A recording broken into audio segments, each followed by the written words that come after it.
estaba en Tecate.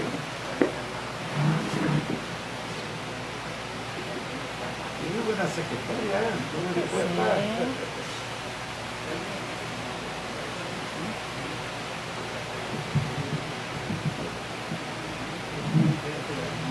Buenas tardes. Iniciamos este evento. ¿Pueden tomar sus asientos, por favor? Gracias. La sala de lectura de arte Manuel Cuen les da la cordial bienvenida a los asistentes, a mi padre, a mi tío, a tertulianos, a los ingenieros Haruki, a Gerardo. En la mesa de presidium se encuentra el licenciado Jorge Aguilés Gallego, que es mi tío, aparte de conferencista. Está el maestro, escritor y historiador Manuel Cuen Gamboa, que él, interesado en lo que es la familia Aguilés, se comprometió con la familia a tener esta galería en esta sala y dar un poquito de la historia de los Aguilés, cómo fue que emprendieron aquí en San Luis, desde cuándo llegaron, lo que es mi abuelo, mis abuelos, qué año llegaron, de dónde vienen, y aquí le paso el micrófono para que pueda dar una intro de parte de este evento. Gracias, Karina. Bueno, lo primero decir que este evento se realiza porque San Luis Río Colorado tiene dos fechas importantes en este mes. Una fecha que fue el viernes, un 14 de junio de 1939, San Luis Río Colorado se convirtió en municipio.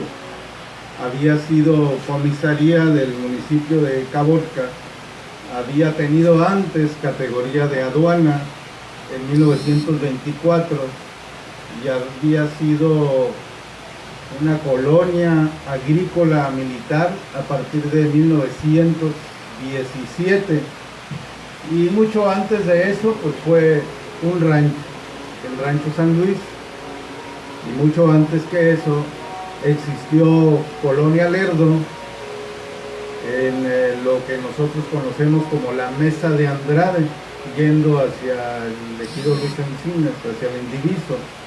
Allí estuvo Colonia Lerdo. Y había existido también en los 1800 Puerto Isabel, un puerto norteamericano en tierras mexicanas, que se ubicaba aproximadamente entre Estaciones Doctor y el Golfo, lo que conocemos hoy como el Golfo de Santa Clara. Existían otros puertos, pues Puerto Edgardo.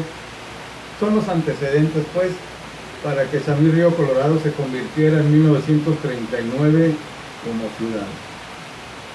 La otra fecha importante para nuestra ciudad es que el 21 de junio está establecido como el aniversario de la ciudad.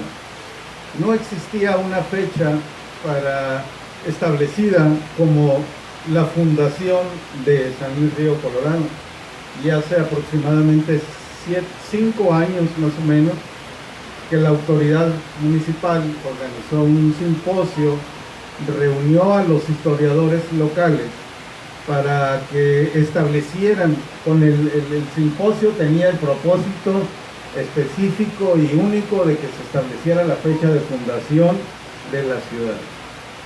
Una labor muy difícil, por supuesto, porque todos sabíamos que había habido antecedentes antes de 1900 y que desde 1500 había registro de visitas de los conquistadores a estas tierras, como pues había pobladores en esta región, las etnias que hoy habitan, los ancestros de esas etnias que hoy habitan la región del Bajo Colorado, ya sean los Quechán, los Cocopa o los Cucapá, que prácticamente eran los mismos y tienen la misma historia y los mismos antecedentes, son el grupo Yumani. o Yupasteca, como también se le conoce, ¿no? Entonces, en el marco de estas dos festividades, bueno, la fecha de fundación que establecieron los historiadores fue el 21 de junio de 1917, que es la fecha en que el capitán Carlos G. Calles llegó a este lugar, al lugar de donde estaba la aduana, donde estaba la frontera, porque cuando a él le encargan el gobernador y el presidente de la República que venga a la frontera a establecer una colonia agrícola y militar, pues le dijeron, vas a ir a Colonia Lerdo a establecer una colonia agrícola y militar, o a Puerto Isabel, ¿no? Algo que estaba muy lejos, lejísimos de la frontera, ¿no? Que conocemos hoy estos lugares, sabemos que la frontera no estaba allí, que a lo mejor los vecinos querían ponerla hasta allá, y esa era una de las razones de venir a establecer una colonia agrícola y militar en la frontera con Arizona. Recordemos que en 1848 ya México había perdido buena parte del territorio y la frontera entonces quedó establecido aproximadamente en Yuma, ¿no? Y en 1852, con el Tratado de la Mesilla, entonces la frontera se recorre hasta donde está hoy, desde Yuma hasta acá, ¿no? Esa es una especie de triángulo, lo que pues va hasta Nogales, ¿no? Ese triángulo, así que son algunos kilómetros, algunas hectáreas. Eso es un poco el antecedente, pero bueno, la fecha de fundación que establecieron, repito, fue el 21 de junio de 1917, así quedó establecido, y es lo que estamos celebrando. No hace mucho celebramos el primer centenario de la fundación de San Luis, precisamente en el marco de esa decisión de los historiadores locales. Bueno, nosotros como Asociación de Escritores de San Luis Río Colorado y la librería que organizamos cada semana el programa de tertulia, decidimos que íbamos a hacer un programa para celebrar estas dos fechas. Unimos esfuerzos con la sala de lectura y arte que coordina aquí la doctora Karina Arguilet, y decidimos hacer dos actividades históricas. Una es la que tenemos el día de hoy, que es los Arguilés o la familia Arguilés en el marco de la historia de San Luis Río Colorado. La idea es que platicar de esta familia que fue fundadora de San Luis nos sirva para darle un repaso a la historia local. Eso va a ser el propósito, y con ese propósito invitamos aquí al licenciado Jorge Arguilés Gallego para que nos platicara.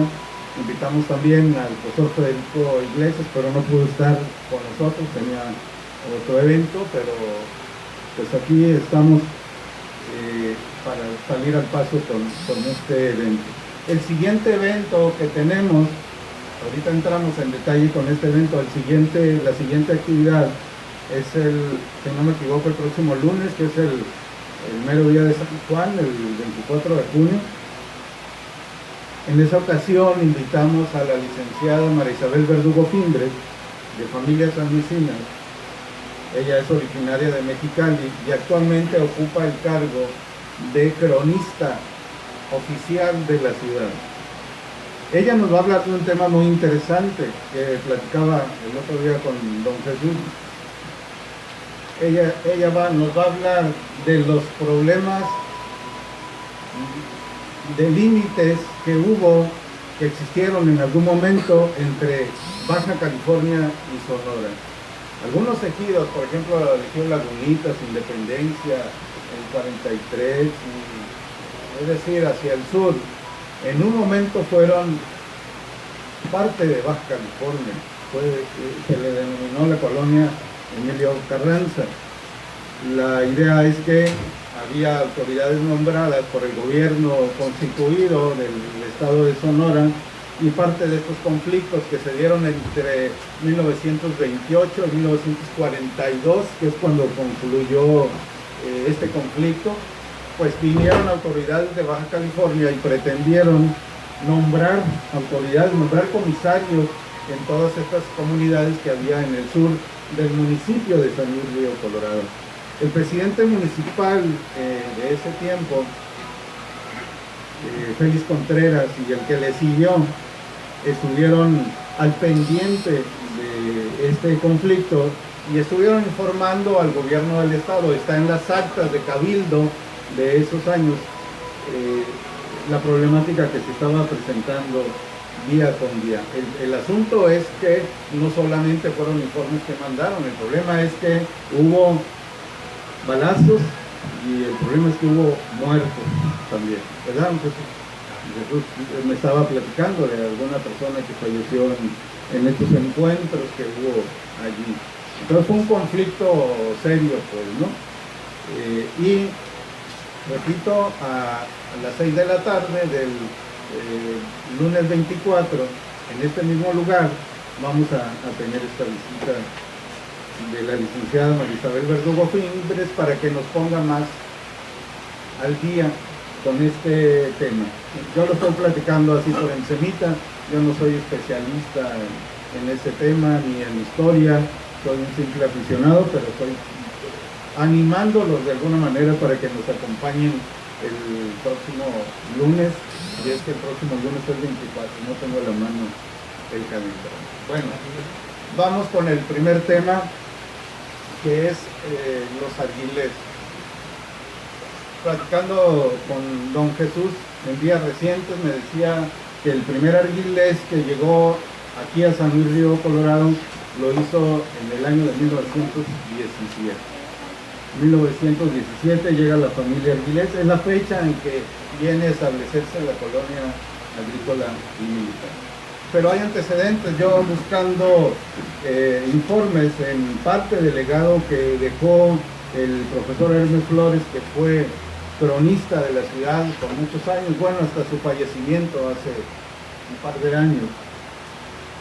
Él hablaba de los Osuna, de los Castro Osuna, que son de los apellidos más antiguos en esta ciudad, de los que tienen más antigüedad, de los primeros fundadores. Algunos de ellos, Osuna, Domínguez, Castro, algunos de ellos nacieron aquí antes de 1900, es decir, antes de 1900 ya estaban establecidos aquí. Algunos, como don José María Domínguez, tenía un rancho ganadero. También al sur de este municipio se prestaba el lugar para ello. Pues acuérdense que el río Colorado era un río enorme. Al río Colorado lo comienzan a bloquear alrededor de 1910 para arriba, ¿no? Las presas se establecen mucho después, pero en 1910 comienzan a establecer algunos diques, sobre todo aquí de Yuma para acá, tratando de controlar el río. El río era tan grande que inundaba hasta la Laguna Salada, que está lejos, e inundaba el Mar Salto. Quienes han ido hacia arriba del Valle Imperial saben que está lejos.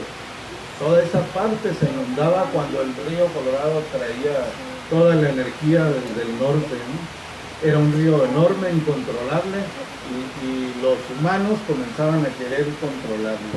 En 1910 construyeron unos bordos a los dos lados del río Colorado. No sé si alguien recuerda el nombre de esos bordos.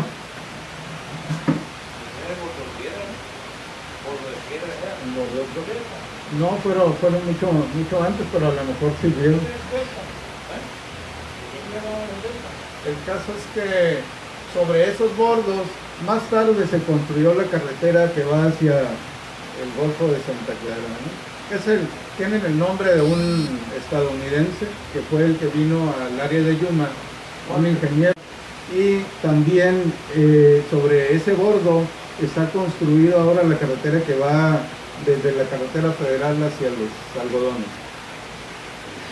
Esos bordos eran bordos de contención para evitar, que no sirvieron tampoco porque el río era tan fuerte pero tan fuerte que también esos ¿Cuánto gordos es? se los echaban, ¿no? Que sí, probablemente los denominaron gordo de piedra porque trajeron piedra de las montañas que están más arriba y y con ello pretendían controlar el río Colorado, pero no fue posible. El caso es que en 1917 llegan los Aguilés, pero los Reinado ya estaban aquí, ¿verdad? Don Abundio en específico, que en las como en 1900 y posiblemente antes, ¿no? Sí. Correcto. Entonces cuentan las historias el profesor Ernest Flores, el cronista, que el señor Abundio Reinado debió haber sido a Felipe, a su papá, para que viniera a establecerse acá, ¿no? Y ya revisando la historia más reciente con Karina, pues ya vimos que él nació en Tecate y luego se fue a Texas, hizo un poco de dinero y luego se vino a establecer el río Colorado, ¿verdad? Compró un terreno y compró ganado y comenzó a trabajar aquí en el área de San Luis Río Colorado. Eso que sirva como introducción, como antecedente para saber cómo llega esta familia aquí a San Luis, pero yo creo que nadie mejor que alguien de la propia familia para que nos platique de cómo llegan los Aguilés a México desde otro país y cómo comienza pues, a crecer, a hacerse grande esta familia, a no solamente estar en una parte de la Baja California, sino también se expanden al San Luis Río Colorado. Así que yo le quiero pedir al licenciado Jorge Aguilés Gallego para que comience su conversación de lo que él nos tiene preparado para estos días. Buenas tardes, pues fui invitado por Karina, el señor, para platicar en forma de charla sobre los antecedentes de la familia Aguilés y Gallego, sobre el desarrollo político, social y económico del Valle de San Luis y de Baja California. Y le puedo decir, contradiciendo la opinión del señor presidente de los Estados Unidos, que tiene fobia contra los emigrantes, mi familia es de emigrados. ¿Por qué digo de emigrados? Porque la familia Aguilés no es de América, es de Francia. Mi abuelito nació en un pueblo que se llama Issou, de los Alpes Pirineos en Francia. En aquel tiempo, cuando él tenía 16, 17 años, estaba en guerra. Entonces, ¿qué hacían las familias? Los niños se subían en un barco y vámonos. Que se vayan y a donde caigan, pero no lo queremos aquí porque los van a matar. De tal suerte, en el año 1853, para ser más exacto, en junio, de un puerto de Francia que se llama Le Havre, se escribe, Le Havre. Se subieron a Joaquín Aguilés Bastiat, de 17 años. A un pueblito que se llama Luisiana, Estados Unidos. Y él viene de Estados Unidos en busca de sus familiares que vivían en el rancho Las Juntas, que en ese tiempo era el rancho más grande de México. Las Juntas, de un tío del abuelito de Karina, del papá de Chu. Aguilés fue familiarizando ahí por el rancho San Valentín. Estoy hablando por el rancho por los años 1860, 1870. Y se llegó a una familia que se llamaba Ambrosio González Espinosa. ¿Por qué? Porque era el juez de paz en toda la zona de la sierra. junto con él. Pero decidió el rancho San Valentín y ya estaba localizado en planos y todo lo demás. Por otra parte, en 1890 Benito Juárez mandó hacer un censo nacional de población donde decían, en la sierra, así decían, en la sierra hay 120 blancos y como 10,000 indiadas, así puñas y letras. Como también estaba leyendo un censo de mortalidad y nacimientos en la sierra, y me llama la atención que decían, Juan Pérez, motivo de la muerte, mordedura de un león. Fulano de tal, muerte, amaneció congelado. Sí, porque en las casas empezaba a llover, a nevar, y eran 10, 11 metros de nieve que caían cuando venían a buscar a las personas. Y tengo un familiar pariente por parte de mi mamá que me encontraron toda la familia congelada, los 11 metros, imagínense, de nieve, por cuántos días, cuando los encontraron estaban muertos. Y así se calificaban de los muertos. Bueno, siguiendo con los antecedentes de la familia Arvides, en 1895 nace don Alfredo Arvilés González, papá del señor que tengo aquí enfrente. Este señor, a la edad de 17 años, se viene a San Luis Río Colorado, pero a la vez se trae a mi papá. Mi papá tenía 11 años y se vinieron a la zona, ellos le llamaban la zona del río. ¿Y a qué venían? Pues en parte porque de San Valentín había ganado, pero en el tiempo de verano, como es ahorita, pero antes no era tanto, hacía falta pastura. ¿Y qué hacían? Se traían el ganado de mis abuelos al río, pero les gustó esta zona de desembocadura del río Colorado, porque había mucho pastizal. De tal forma que tanto mi tío Alfredo como mi papá, gran parte de su fortuna la empezaron en el Doctor, una región que está aquí a la salida de San Luis, y en la desembocadura del río Colorado. ¿De dónde? Comprando y vendiendo ganado. Posteriormente mi padre se va a Mexicali en 1932 y conoce a mi mamá. Se casan, tienen unos 6 hermanos y 2 hermanas, de los cuales de mis hermanos ya fallecieron 2, David Urbano y José Humberto. Los demás estamos pendientes.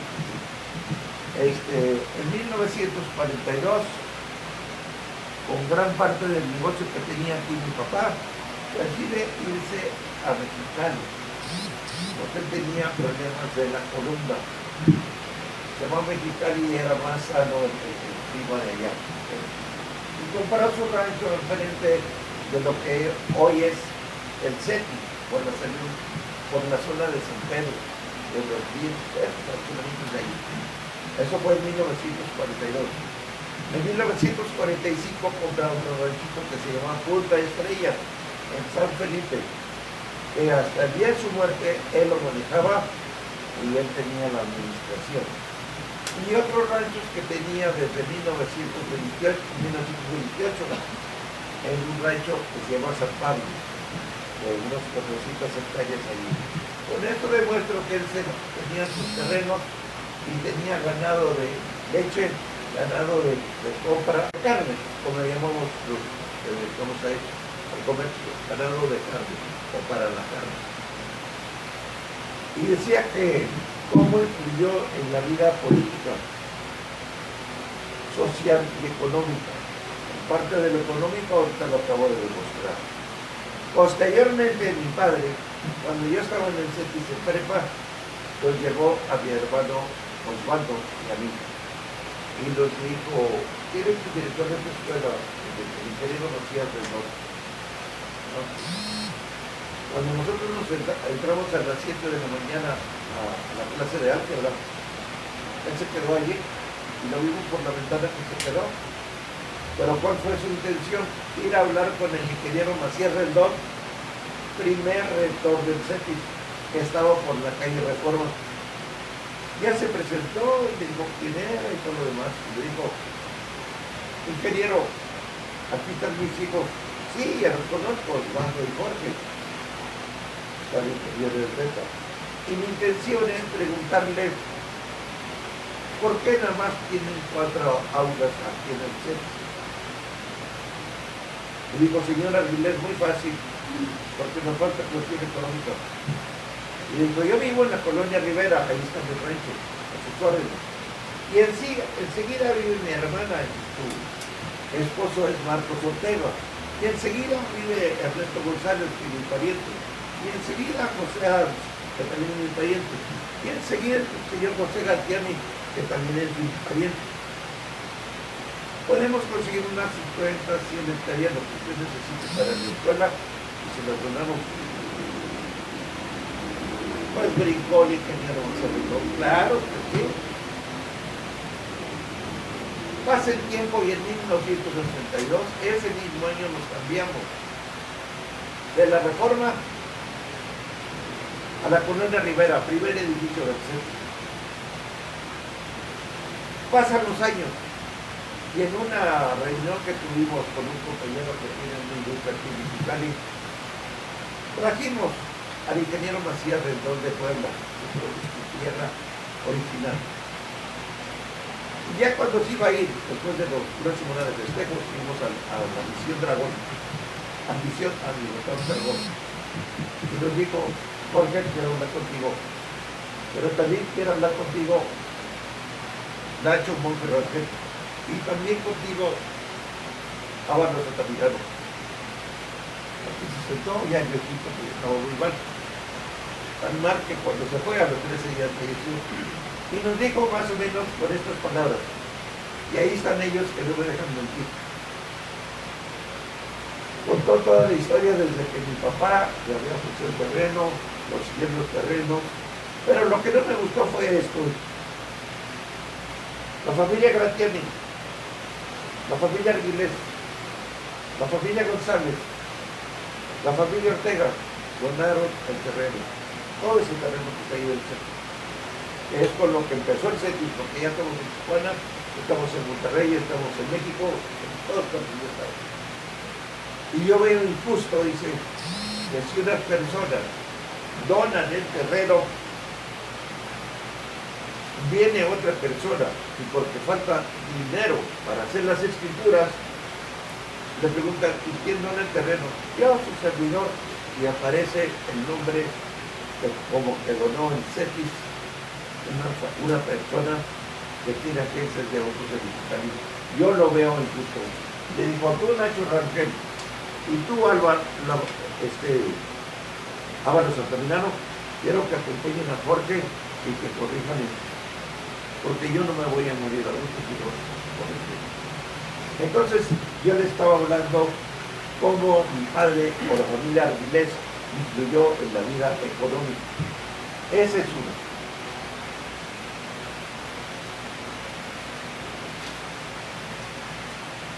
Social, pues porque tengo una familia muy bonita.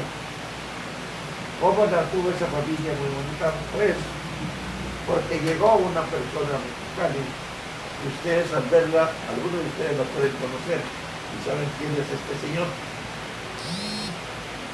Un ex gobernador, el hijo Esquivel Méndez, no sé si alguna vez lo escucharon por ahí. Pues cuando él llegó mi suegro, y claro que trajo su hija, y entró en la secundaria, pues ahí estaba yo, y esa foto que está ahí está ella, ahí estoy yo. La segunda foto no sé si se pueda quitar para que lo vean. Bueno, y gracias a eso pues tengo una familia que yo me siento muy orgulloso, ¿verdad?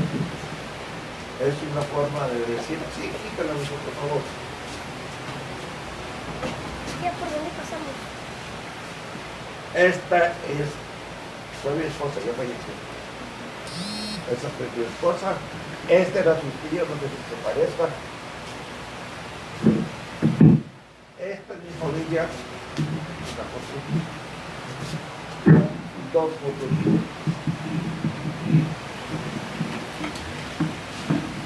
Este es mi padre, que dice que nació el 2 de septiembre de 1906, que murió en 1970. Aquí está una foto donde dice que él fue revolucionario, estuvo presente en la Revolución Mexicana, junto con mi tío Alfredo también, pero no traigo la de mi tío Alfredo.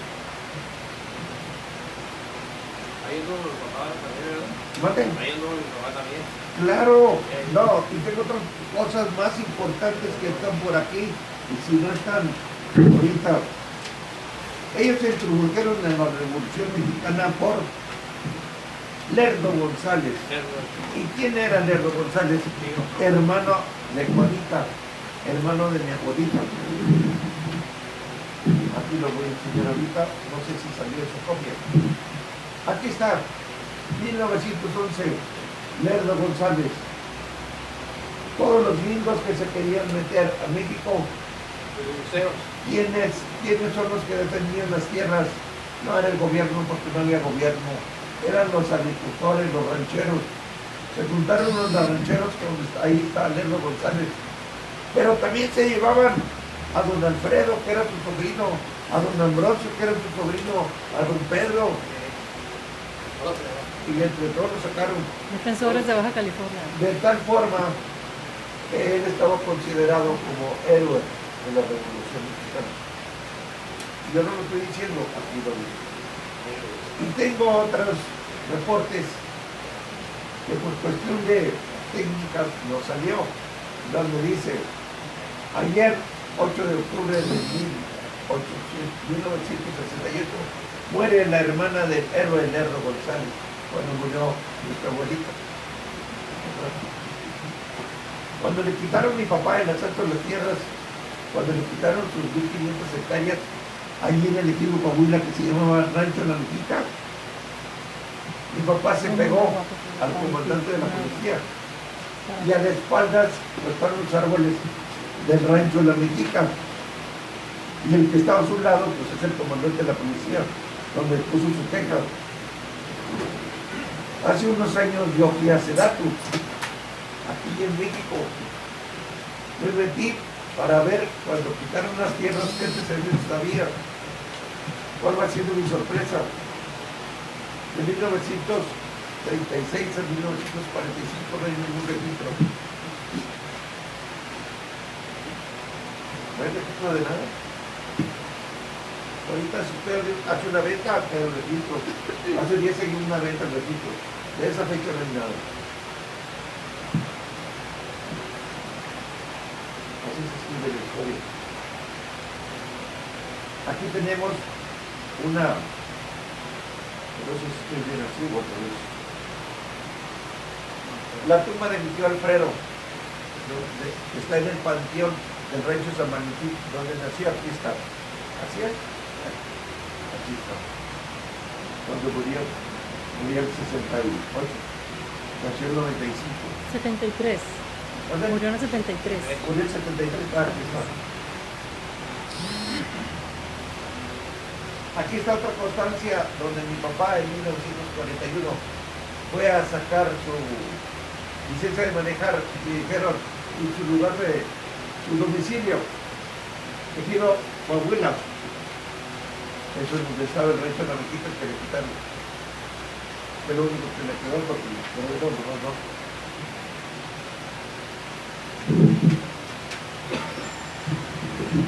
Pues eso es una parte que les puedo decir de la familia Arguinés, que mucho tiene que ver por el desarrollo de San Luis, de Mexicali, de San Felipe, de Tecate, de Tijuana y de Ensenada, porque donde quiera tiene negocios y la familia Arguinés donde quiera tiene negocios.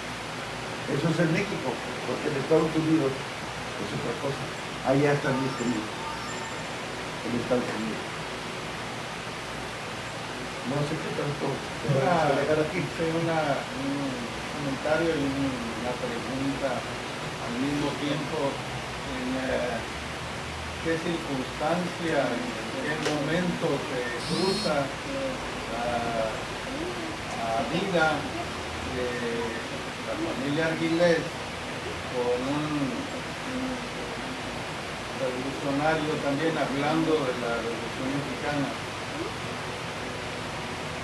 con un personaje que se llamó Rodolfo L. Gallego. Bueno, como dije anteriormente, mi nombre es Jorge Arguilés Gallego. El papá de mi mamá era Epifanio Gallego y su hermano era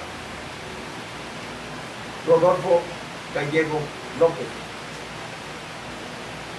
Ellos tenían rancho aquí en 1962, hay registros que tenía rancho don Jesús Gallego, papá de ellos. ¿En dónde? Saliendo de Mexicali, con el aeropuerto, donde está la plumita, alguien mayor puede recordar dónde estaba la plumita. Ahí tenía su rancho, pero también tenía rancho en Tecate, pero también tenía rancho en Watsonville, California. Y allá estuvo en el colegio Epifanio, Fulgencio y Rodolfo Gallego. Cuando crecen esos muchachos, mi tío Rodolfo Gallego estaba en Mexicali y tenía ranchos.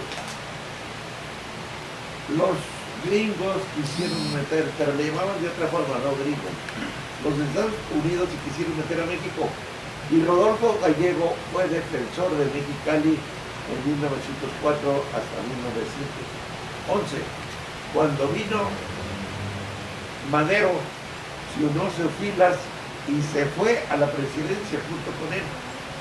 A Madero lo mataron, pero él siguió en la presidencia hasta que llegó un presidente que dijo: ya terminé mis 6 años de presidente, y yo soy el presidente, y voy a cambiar la Constitución para que sea sufragio efectivo sin elección.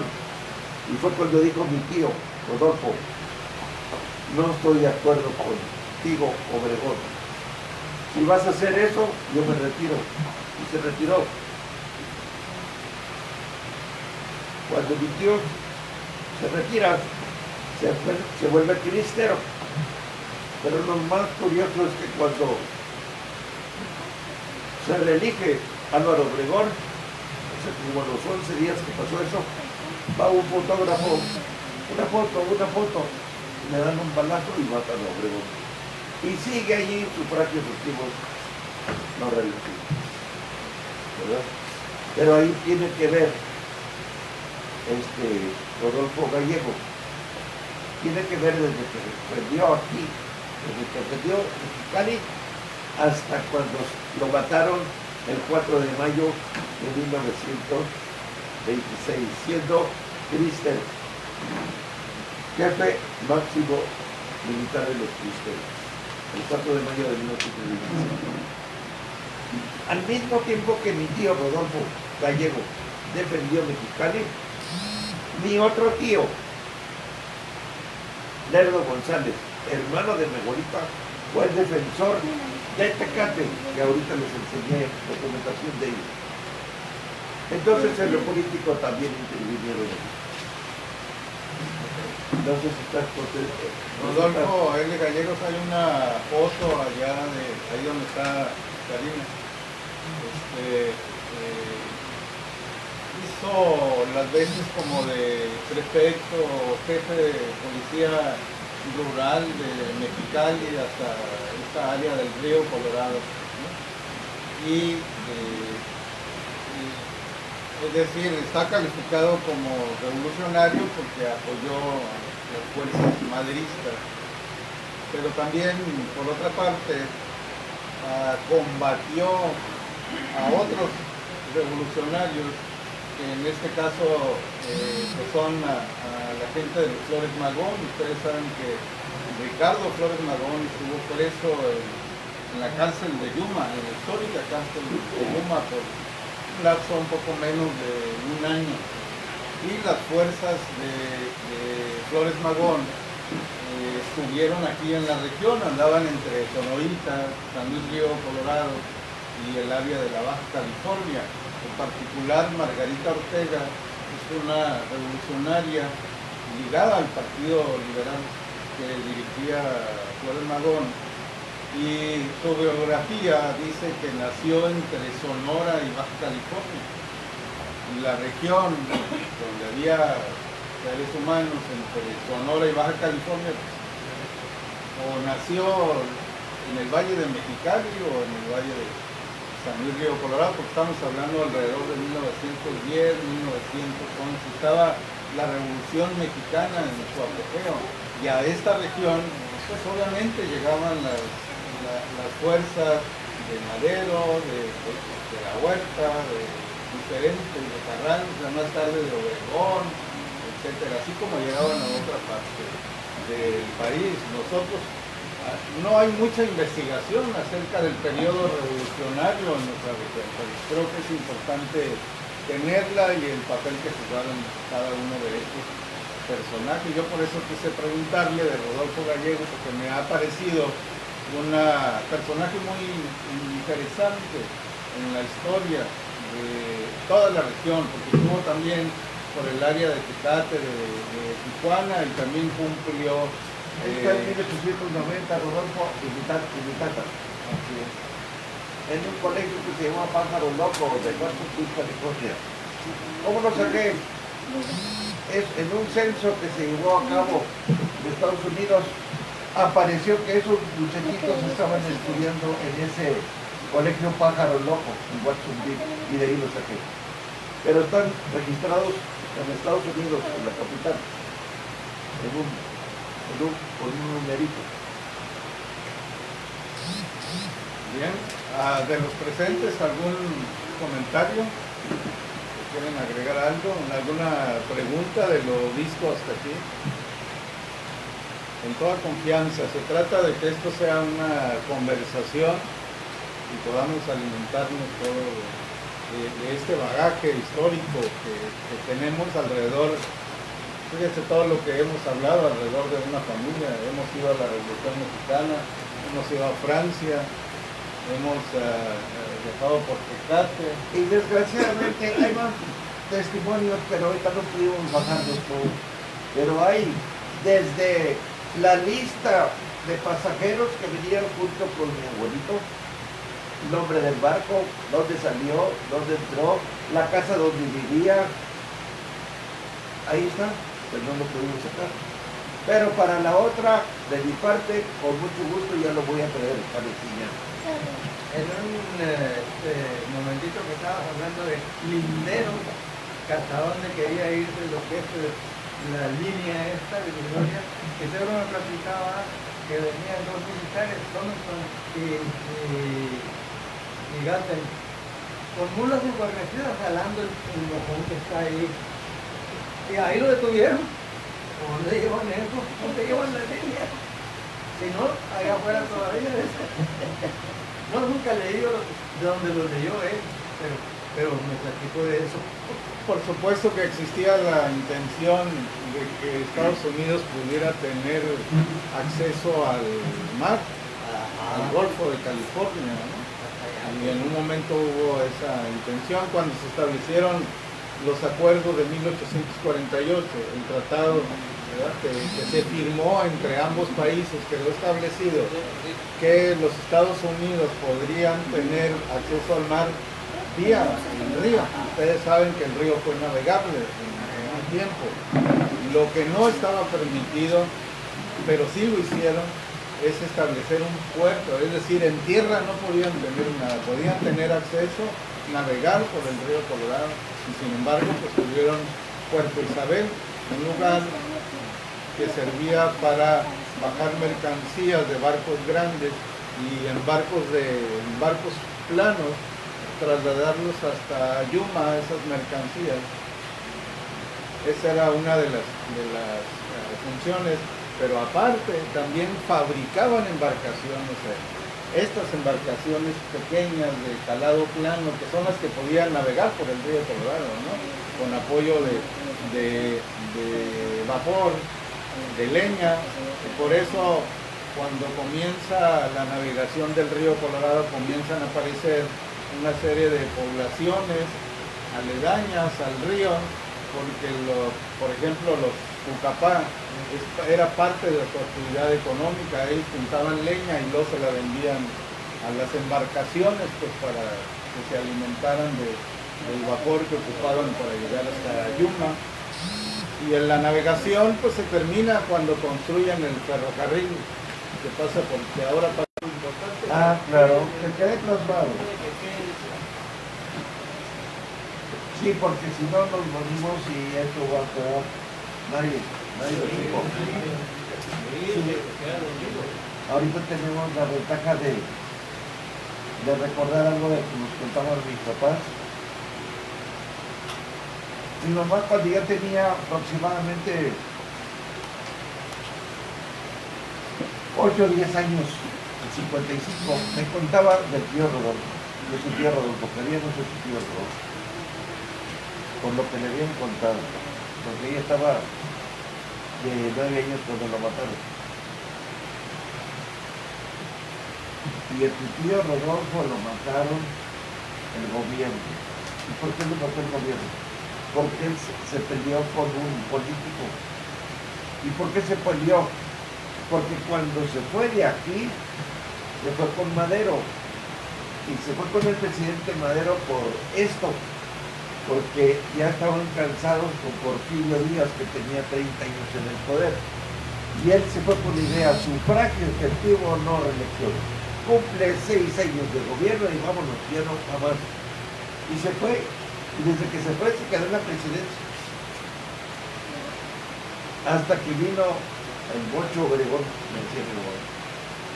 Y ya estaba por cumplir sus 6 años y dijo, no, Rodolfo, me voy a reelegir. ¿Cómo que te vas a reelegir? Si se ha derramado mucha sangre para no reelección, ¿y por qué te vas a reelegir? No, porque yo voy a cambiar la ley, porque ya diga así reelección. Muchas gracias. Y se fue. A los 11 días de que salió, hicieron un festejo y ahí quedó. ¿No le echaron culpas a él? Hace unos días estaba con un maestro allí en la Universidad Xochicalco, donde ya tomó clases. Y yo estoy en una maestría que se llama Derecho Constitucional y Amparo.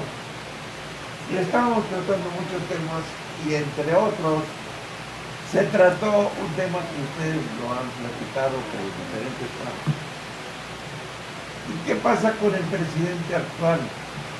Él es el presidente que tiene la mayoría de diputados y que tiene la mayoría de senadores, y más ahorita en Baja California, que es su amigo, porque sabemos que es su amigo, el ingeniero Jaime Bonilla, ¿sí o no?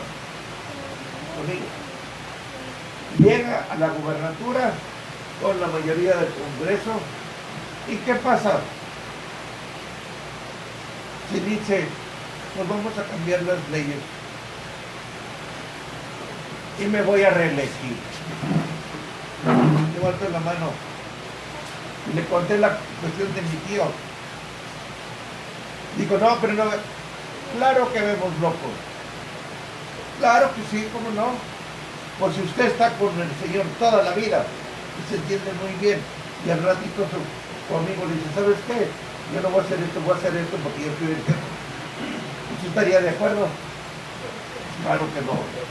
Y se rió el maestro. Y entonces dice otro doctor que estaba allí, estaba que yo, el doctor Gómez, dice, acuérdense, liceo Molina, acuérdense maestro Molina, que siempre que hay una cosa así, hay otro que lo dice. Puede haber otro loco que me van a matar, pues que me maten, pero eso se resuelve. ¿Sí o no? Muy bien. ¿Alguien más? ¿Tiene algún comentario? Listo, un poquito pero conciso. Les agradecemos al Remitido Jorge Viles, al maestro Manuel Cuen, a los asistentes de este día. Vamos a pasar ahorita, se hizo una galería aquí en mi consultorio, que es de la sala de artes de lectura Manuel Cuen. Se hizo una galería de fotografías antiguas de la familia Arguiles. Se van a ir agregando de todas las descendencias, de los espíritus, de los gallegos, de los gratianes, Adams, de todo, de Baja California y lo que es pues San Luis. Vamos a pasar a inaugurar con el listón, porque esto va a estar permanentemente todo el año. La gente que quiere venir va a estar aquí para si quiere venir a asistir. Y mi padre va a cortar el listón como un reconocimiento hacia él. Y eso también mi tío Jorge. Y pasemos para acá, por favor.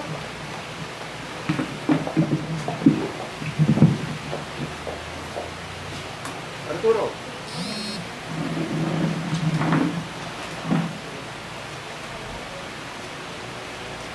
Entra Arturo, por favor, enfrente.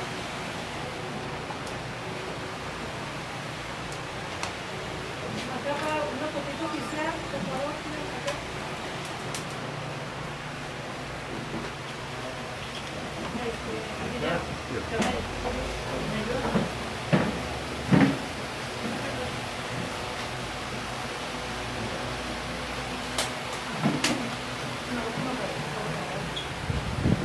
Para que acompañes a Arturo. Pásame, tío, para acá. Yo también me paso por acá. ¿Sí?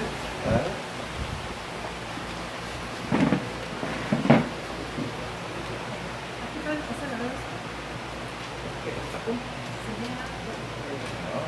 Una, dos, tres. Para la foto más tiempo porque muchachos se la foto no. Gracias, muchas gracias. Ya se fueron Ahí mis está. decanes. Aquí están las decanes, pero mis sobrinos se fueron. Yo quiero una decano. Véngase para acá. Una foto con la decano. A ver, No vas. a ver, acá van a agarrar. Acá. Claro. Aquí, a ver. Arturo, ven con las Ven decanos. para aquí, para aquí. Aquí. Como que no le coordené. Sí, nada más como que estamos aquí. Eso. Espérame. Ahí eso no fue.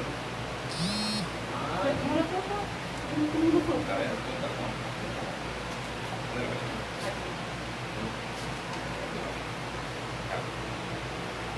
Vente, Karina, vente, Karina. Cortamos.